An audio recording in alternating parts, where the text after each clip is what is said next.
everyone, welcome to Pit Stops To Podium, the RevPartners podcast, where we talk to execs who have competed and won, taking their companies from high growth to high scale. My name is Brendan Tollison. I serve as the co-founder and CEO of RevPartners, and I'm delighted to have with me today Andrew Gazdecki for this episode of Pit Stops To Podium. Welcome, Andrew. Thanks so much for having me. Yeah, well, we're excited to have you. For those that may not be familiar with who Andrew is a founder and CEO of Acquire.com. And Andrew, as our audience gets to know you a little bit, I think one of the things we'd like to do is give you an opportunity to share a little bit more about who Acquire.com is and really kind of the genesis or the origin story of the idea and why you decided to pursue it. Yeah, good question. So Acquire.com is, I always kind of joke and say it's a marketplace for startups to buy startups. And really what we do is we help startups get acquired. So we work with generally bootstrap startups, SaaS companies, e-commerce companies. And then on the buyer side, a lot of private equity firms, venture-backed businesses, public companies. And so, yeah, it's kind of like Zillow for M&A is maybe a short description. I love the idea. What inspired you to pursue it? So I've been an entrepreneur my whole life. I was that kid selling baseball cards when everyone was collecting them, and I started a business when I was in college. And fun fact, I went to college knowing I did not want to get a job. So I graduated with a 2.07 GPA. I literally I learned how to do as little as possible to just get the degree. And I used that 4 years to figure out how to start a business. And I did this thing every summer where I'd start a business. I eventually started a business called Business Apps, short Biz Apps. And what it was essentially the first no-code, drag and drop, do-it-yourself mobile app builder for small businesses. And I scaled that business to about 10 million in annual recurring revenue, and actually exited the business when I was 29 to a private equity buyer. And that was kind of the first sort of thought of, hey, acquisitions are super hard to and also just mysterious in a way. I think a lot of founders think, Google shows up with a big check and they're like, hey, you got acquired, good job. But you have to really sell your business. And so when Business House was acquired, I got a number of texts and emails and calls from friends like, what was due diligence? What was legal? How did you find the buyer? And so I just noticed, there's a real big gap in the market. There's books on marketing, there's books on sales, there's books on product development, 1,000 books on fundraising, but maybe like 2 on how to actually sell your business, which is arguably the most important part of the founder's journey to exit. So I just saw this big fragmented market, low NPS, no innovation really ever. And I thought it'd be really interesting to consolidate that to make things easier. Just even the simple things like finding a buyer can be really hard for a startup, and Acquire.com makes that really easy for startups.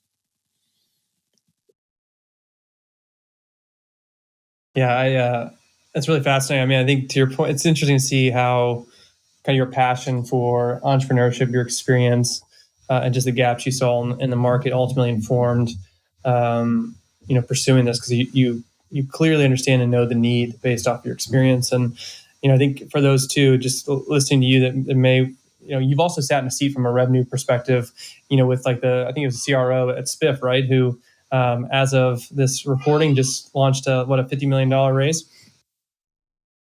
Yeah, so there's a funny story behind that. That was after my second acquisition.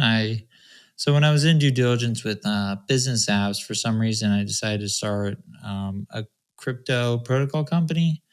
We were trying to speed up times on the Ethereum blockchain. It's still slow, so we didn't succeed. But we sold that company to a strategic buyer, B&K to the Future. They're kind of like WeFunder or Republic for crypto projects. And after that, I just didn't have any ideas. And so I was just advising startups, playing a lot of Madden. Like, fun fact, I was one of the top 100 players. And to do that, that's impressive. Yeah, I was like number 98 for like a day. I thought it was cool. But it's actually embarrassing. But my wife was like, when you had a 2.07 GPA, I mean, I guess that's maybe what you were practicing more of, right?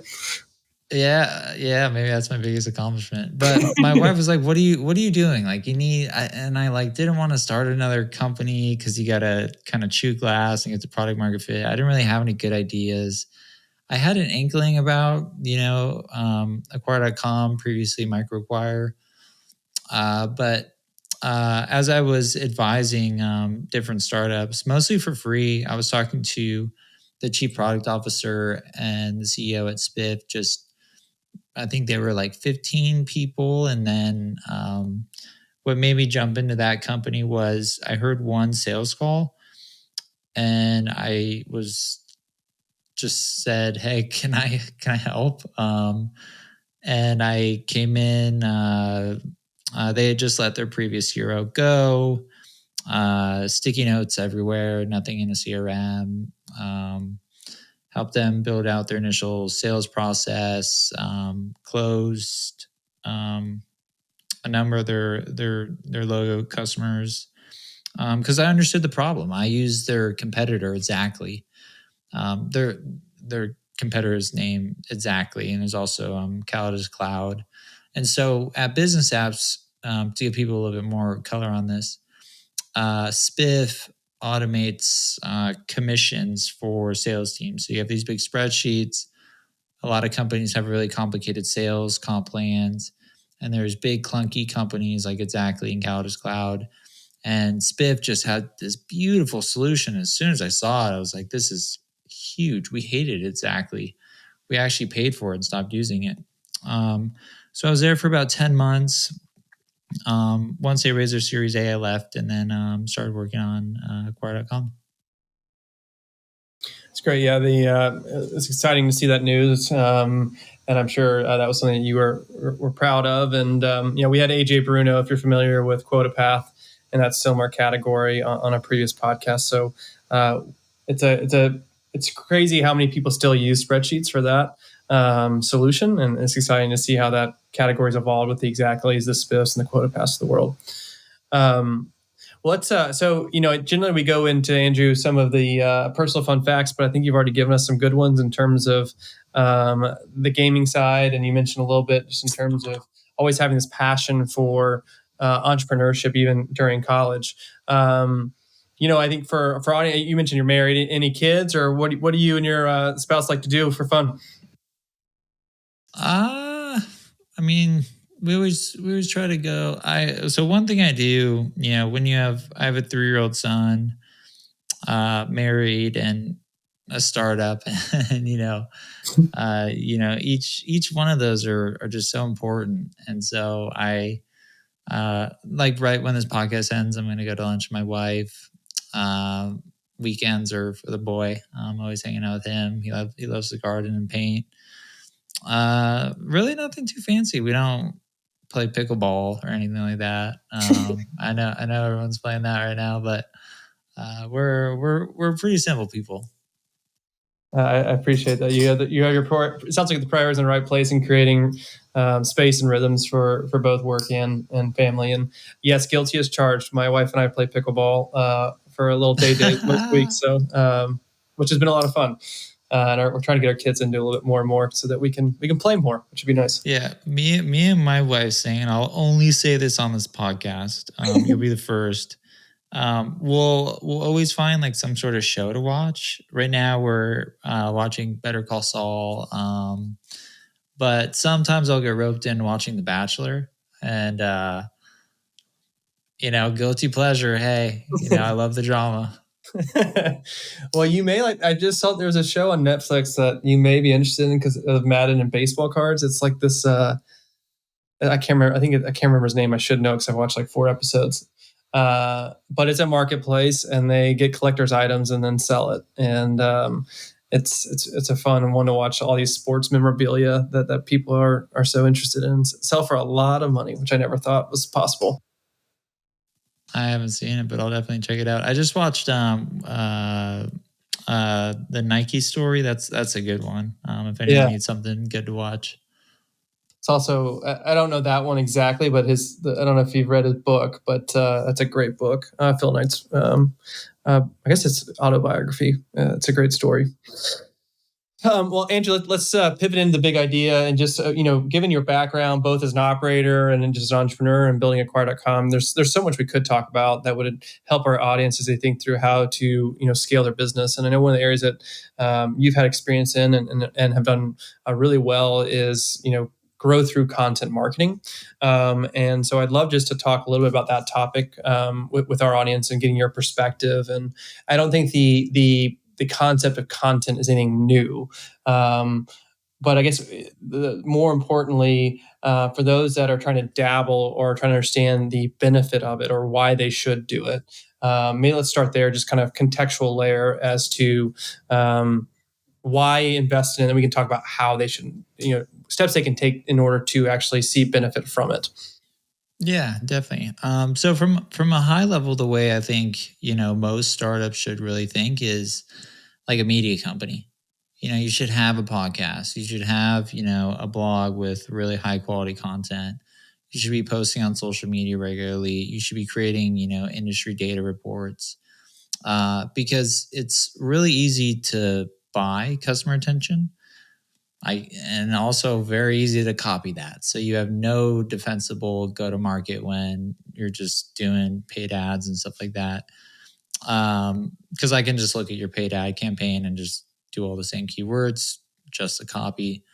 But when you have a moat in terms of, you're ranking high on search engines, you have a large audience on social platforms, large audience on, say, YouTube and TikTok. When you release information about product updates, it goes so much farther.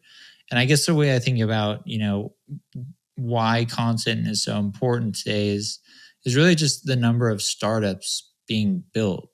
Like there's probably 5 being started now, this second.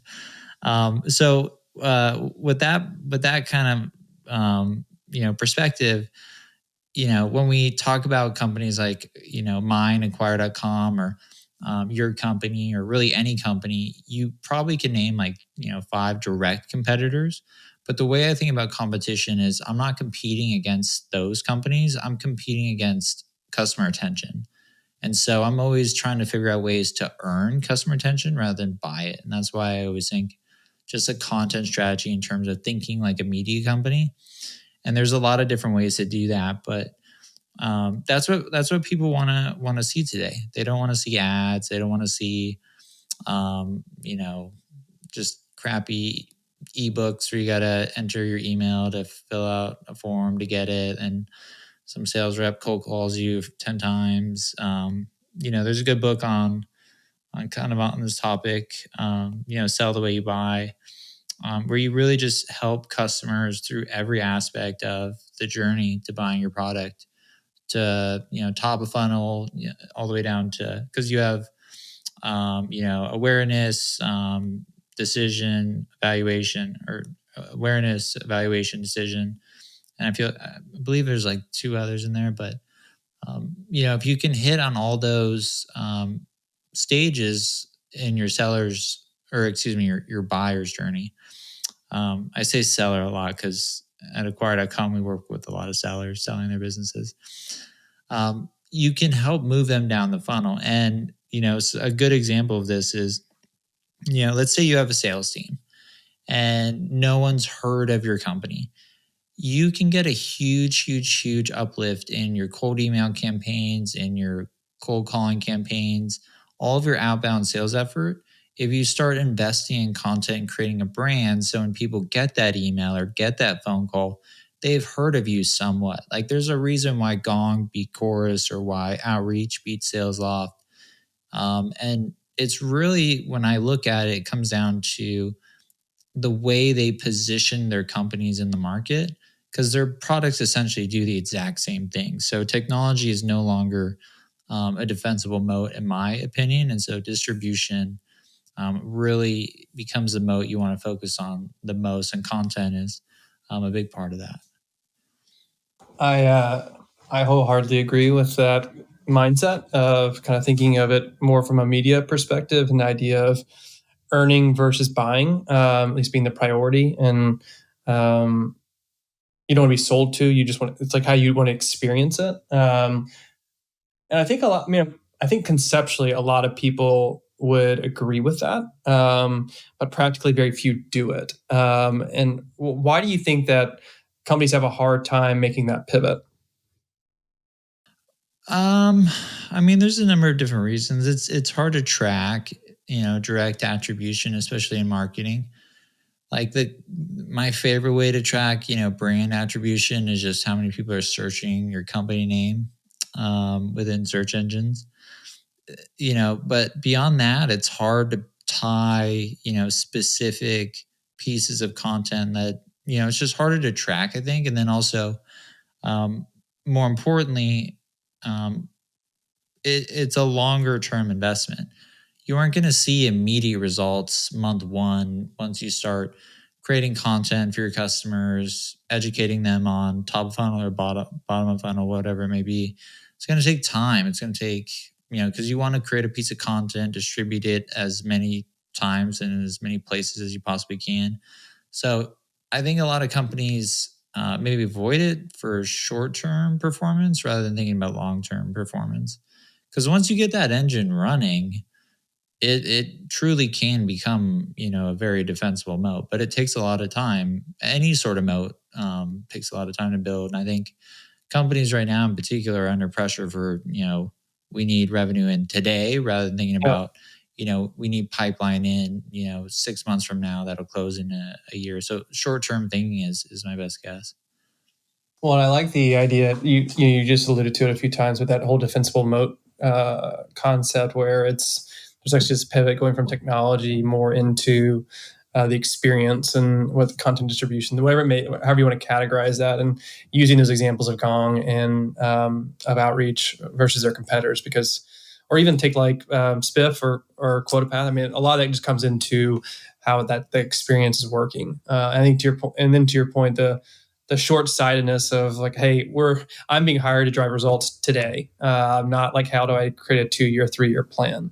But I think it gets into what you were just describing as attribution, like understanding how to measure it creates clarity for that executive team. And so maybe what would be helpful for our audience too to be thinking through is how do you expand that? So you mentioned like keyword searches for your brand is one way, but what are like some hacks or cheat codes that you've seen be successful to how to get more followers, to get higher engagement? Is that through the people at the company, or are there other tactics that you would say, hey, this is ways in which you can really elevate the brand and to drive that, ultimately accelerate that demand creation and capture that people are looking for?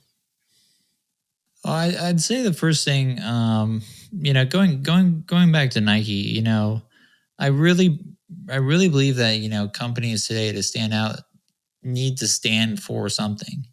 And like Nike doesn't sell shoes, they sell a lifestyle. They sell a goal. They sell, an achievement. They sell progress. They celebrate their customers.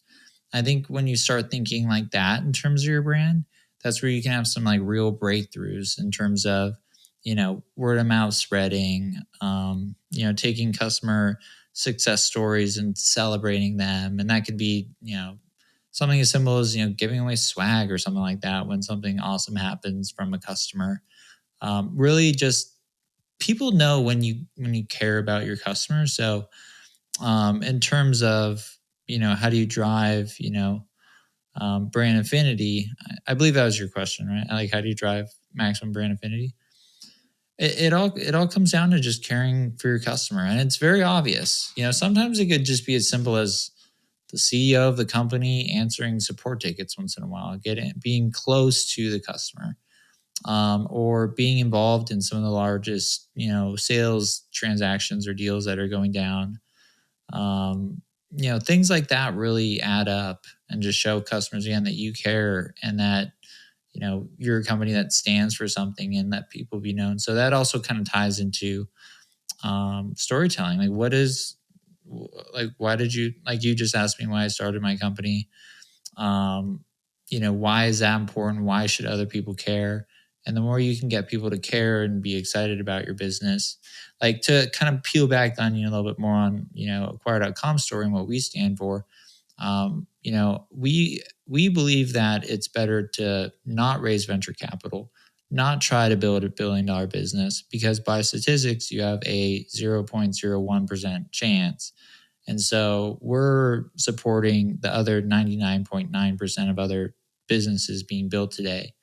And now that leaves a huge void because there's not really a centralized place for those businesses to sell, because if you're worth $1 billion, you're working with an investment bank. And so we champion bootstrap startups compared to the ones that are raising a ton of money. You raise, Series C. That's super cool. I'm really happy for you. But what we try to do at acquire.com is bring to light a different style of entrepreneurship, more practical and realistic version of entrepreneurship that I think a lot more entrepreneurs would be successful with. And that also comes from my personal story. Like with business apps, I bootstrapped that company. So when it was acquired, you own the majority of the company. It's a better outcome for the founder. So that's just one example of, kind of standing for something. Like, not everyone will agree with it. Not everyone will, embrace that. And that's okay. You need to, have an opinion on something. And, some people will really embrace that. Others won't. And the ones that do embrace it will turn into, ultimately fans of your company rather than just, followers on, Twitter or something like that. I really like that in terms of, there's a lot to unpack there. And I appreciate you sharing a little bit about it from acquire.com perspective. Like from our RP story is, like it starts, I tell every new hire, like the origin story of RP is actually I went out of brokenness. Like I lost my job the first week of COVID because everything shut down, and the CEO of the company I was working for decided he wanted to cut costs because he didn't know what was going to happen. And so it's like what do I stand for is like, how do we pursue excellence without minimizing care for people? And like this whole concept of unlocking latent potential for human flourishing is what we talk a lot about. And like sharing success stories and seeing our people thrive is something that I really, really am passionate about. And when you talk about care, it's interesting because, Horst Schulze, who's been on the podcast and was, the CEO of the Ritz-Carlton, one of the things he talks about is the number one question for customer satisfaction is not something that's quantifiable. It's the question, do you care about me? And so it's a lot of what you're describing is like, how do you make sure that your customers understand that you care about them? Because that's ultimately what's going to create that affinity and drive, to your point, not just, followers, but really people that are fans of the business that are going to promote it to the people that they know or externally. So I definitely resonate with that concept.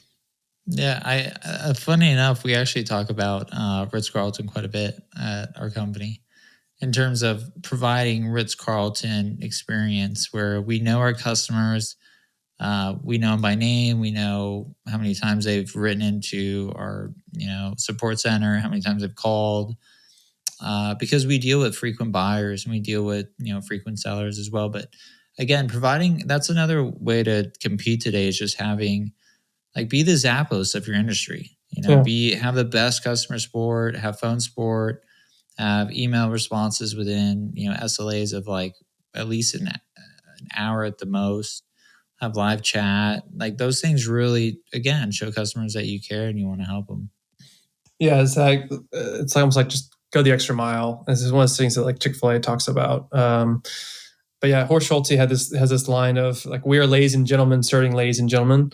And that's that idea of giving people purpose and empowerment. And I think that's really, really important too, just how you think about your people and ultimately who you serve. Well, Andrew, I really enjoy. I could keep talking for a really long time, but so I really appreciate your perspective on, how to think about content to ultimately drive brand affinity. I think it's a good way to kind of capture the big idea from today. If our audience wants to get to learn a little bit more about Acquire.com or learn a little bit more about you or get in touch, what's the next step they can take? Yeah, thanks for having me on the podcast. And you can go to Acquire.com, learn about what we do if you're interested in, potentially buying a company or selling a startup. And then if you want to get a hold of me, I'm pretty easy to find on Twitter at Gazdecki or LinkedIn, Andrew Gazdecki, if you can spell that. Well, hopefully I said it right at the beginning of the podcast. Yeah, you did. You did a great job. All right, man. Well, hey, thanks for coming on. Enjoy time. I think with your wife, I think you said right after this podcast, maybe grab some lunch. We really do appreciate it. Thanks so much. And let's stay in touch. Yeah, sounds good. Had a blast. Thanks for having me.